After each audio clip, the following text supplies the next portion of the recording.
In 1863, the United States government made a decision that changed how every American would live, work, and die for the next 160 years. It passed by 2 votes, 23 to 21, a margin so thin that if a single senator had changed his mind that morning after a different breakfast, a longer conversation with his wife, a letter from home that arrived one day earlier, the entire architecture of modern American finance might never have existed. I want you to hold that thought, because everything I am about to tell you depends on understanding what was there before and why it had to be removed.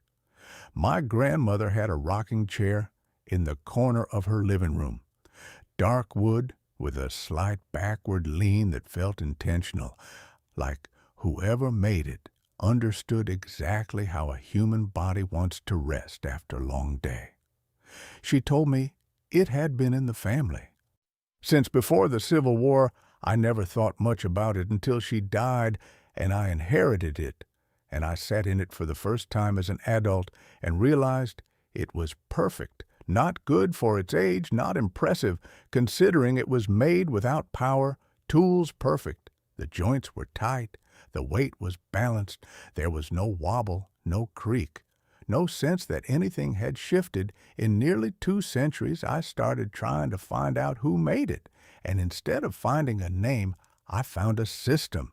And once I understood the system, I understood why we were never taught about it. The craftsmen who built furniture like that chair did not operate the way we assume workers have always operated. They were not receiving hourly wages. They were not visiting banks on Friday afternoons to deposit paychecks.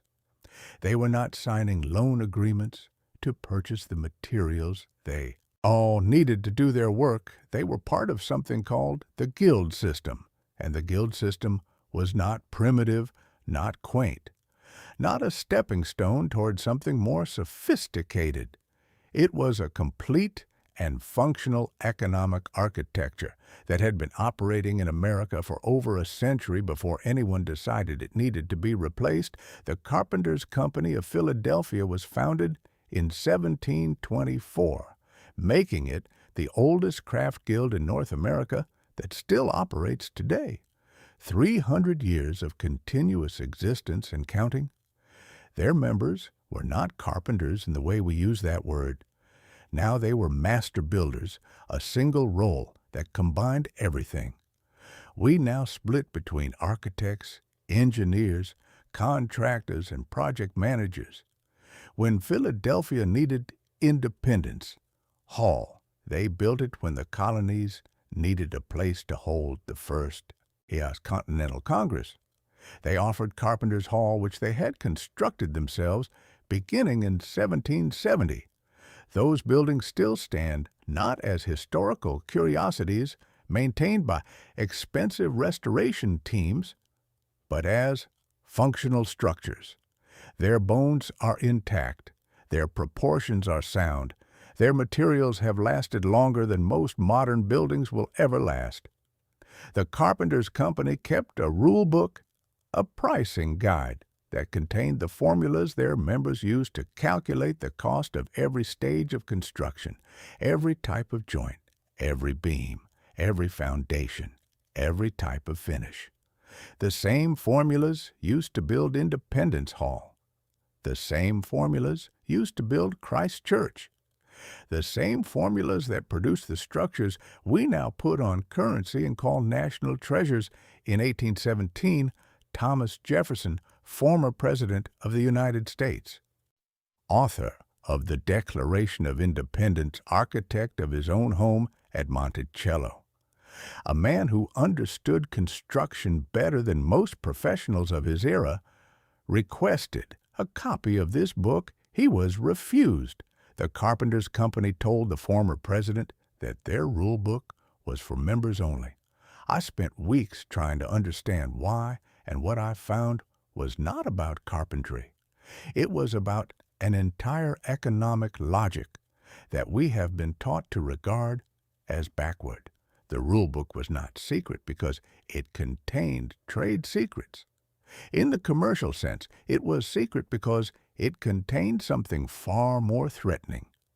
It contained proof that pricing could be made fair, that a community of skilled people could develop a standardized system for what things should cost, not what the market would bear, not what a desperate client could be talked into paying. But what was actually fair. The system used officials called measurers, who worked in teams of at least two, ensuring that no single person could inflate a price for personal gain.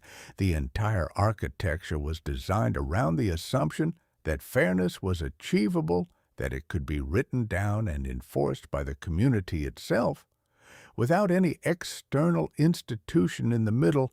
Beyond the pricing system, there was something else. The economy in which these craftsmen operated did not depend on currency, the way ours does. The Bureau of Labor Statistics, in a 1928 report on wage history, described colonial America. This way, a system of barter existed throughout the first century of settlement, and the very scarce currency was little used in the payment of wages. Work was exchanged for food, for other services, for raw materials, for future work. Credit was extended between neighbors who knew each other by name, who understood each other's circumstances, who had been working alongside each other for years or decades. This was not poverty. This was not a failure to develop a more sophisticated economy. This was a different architecture entirely, one in which trust between people replaced the need for an institution in the middle, extracting a percentage of every transaction. I want to be honest with you. I have asked myself many times whether I am seeing patterns that are not there, whether the connections I am about to show you are real, or whether I am falling into the very human tendency to find meaning in coincidence. So I will show you the sequence and let you decide. May 20th, 1862. President Abraham Lincoln signs the Homestead Act into law. The promise is extraordinary. Any adult citizen can claim 160 acres of public land for a filing fee of $18 free land. In the most literal sense, the great democratic gesture, a nation distributing itself to its own people.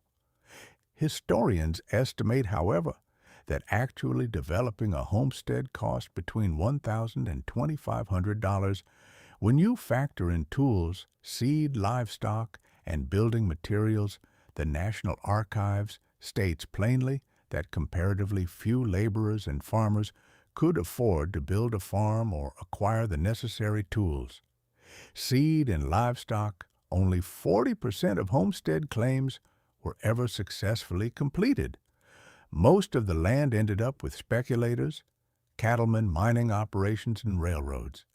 The Homestead Act gave Americans free land they could not afford to use. February 25th, 1863, 9 months later. President Lincoln signs the National Currency Act. The Act creates the office of the Comptroller of the Currency and establishes the first national banking system.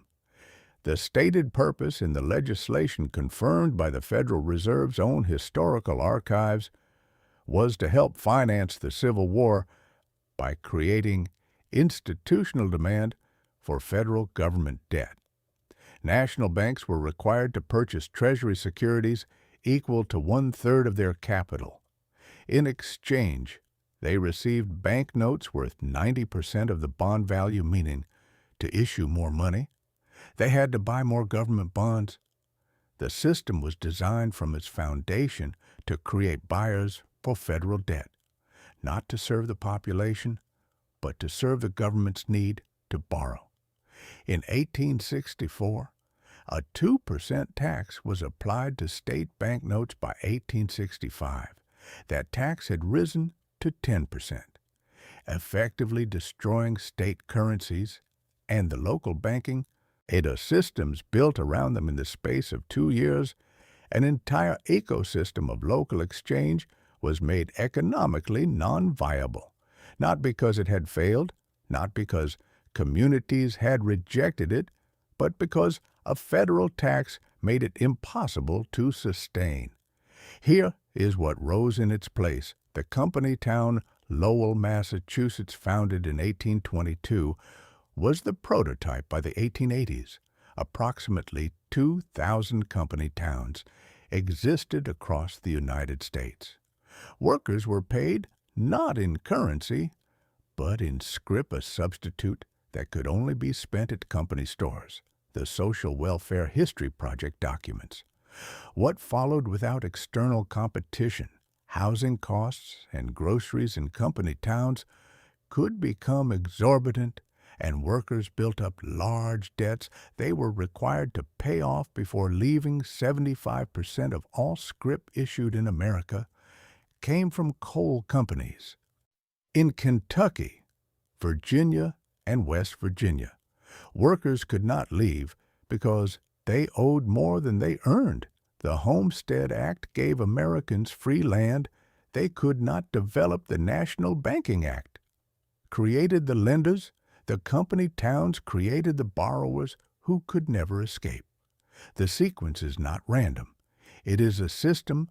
The Pullman Strike of 1894 brought 150,000 workers across 27 states to a standstill. A national commission formed to investigate the underlying causes described George Pullman's model as un-American. But by then the replacement was already complete. The guild networks that had regulated fair pricing for a century were gone. The barter systems that had bound communities through mutual obligation were gone. The extended credit between neighbors who knew each other by name was gone, replaced entirely by all institutions that extracted a fee from every transaction and workers who owed more than they made. There is one community that refused the replacement, and what happened to them tells you everything you need to know. The Amish have maintained a contribution-based economy for over a century and a half. When a member of the community faces a medical bill they cannot cover, they stand up in their weekly gathering and explain the situation to everyone present. No one leaves until enough has been contributed to cover the expense. It functions like insurance without a corporation in the middle, extracting 30%. It functions like credit without a bank charging interest. It functions the way the old system functioned, on the basis of trust between people who know each other and who understand that their own security depends on the security of everyone around them. The Amish did not abandon this system willingly. They fought for it. The federal government attempted to require their participation in Social Security, which they understood not as a tax, but as commercial insurance, something their faith prohibits. Congress resisted for years. The battle went on long enough that it required an act of Congress to resolve. In 1965, Congress granted them an exemption. They must file IR S Form 4029, application for exemption from Social Security and Medicare taxes and waiver of benefits. They still pay all other taxes. They simply maintain the right not to participate in the system that replaced the one that worked. Think about what that means. For a moment, a community had to petition the United States Congress for special legal permission to continue operating an economic system that had functioned without incident for 150 years. The fact that they had to fight for it tells you the old system was made structurally impossible. The fact that they are still here, still building, still maintaining, still covering each other's medical bills without a corporate intermediary tells you it worked. There is one more piece, and I want you to sit with this one. Genealogists have a name for something they encounter constantly in American family research. They call it the 1870 brick wall. Before that year, tracing most family lines becomes exponentially harder. Records are sparse, fragmented, inconsistent, and for many Americans, especially those whose ancestors were enslaved, nearly non-existent. The 1890 census would have filled in enormous gaps. It would have connected millions of American families to the years before the banking consolidation, before the company towns, before the systematic replacement of local economies with national institutions in 1896. A fire at the Commerce Department building damaged portions of the 1890 census. The damaged materials sat in storage for 12 years, untouched. Then in 1933, Congress authorized their destruction. The authorization was passed and acted upon. The records were gone. One day before that congressional authorization was finalized, President Hoover laid the cornerstone for a new building specifically designed to prevent exactly this kind of loss. The National Archives, a fireproof repository built to ensure that American records would never be destroyed by accident. The records were destroyed the day before the fireproof building was officially sanctioned. I am not telling you what to conclude. I am showing you the sequence and asking you to consider what it means. The Homestead Act and the National Banking Act arrived within 9 months of each other. One gave Americans land they could not afford to develop. The other created the institutions that would lend them the money. To try the company, towns turned workers into permanent debtors who could not leave the guild systems that had produced Independence Hall and 2-century furniture and self-regulating fair pricing were taxed out of existence in 2 years. The one community that maintained the old system had to go to Congress to get permission, and the records that would have connected modern Americans to the people who lived before the transition were authorized for destruction one day before the building designed to protect records forever was officially opened. The buildings the Carpenters Company built are still standing. All furniture made by craftsmen who never signed a loan application is still holding weight. The Amish are still covering each other's medical bills without a corporate intermediary, still building structures that will last, still operating a system that a congressional act had to specifically exempt them from being forced to abandon. My grandmother's rocking chair is still in my house. I sit in it sometimes, and I think about the person who made it, what they were paid, and in what form, what they owed, and to whom, who taught them their trade, and over how many years, whether they ever walked into a bank and asked for permission to start their lives. I cannot know any of that, because the records that might have told me were authorized for destruction in 1933. One day before the cornerstone of a fireproof archive was laid, 23 to 21-2 votes in a Senate chamber in February 1863, and the world your great-great-grandparents had known and built and maintained and trusted was replaced with the one we inherited, the one where furniture is designed to last 5 years, the one where workers owe more than they earn, the one where a community that simply wants to take care of its own members has to file federal paperwork to do it. I only have questions I cannot answer, but the questions do not go away, and once you start asking them, you will find they never do.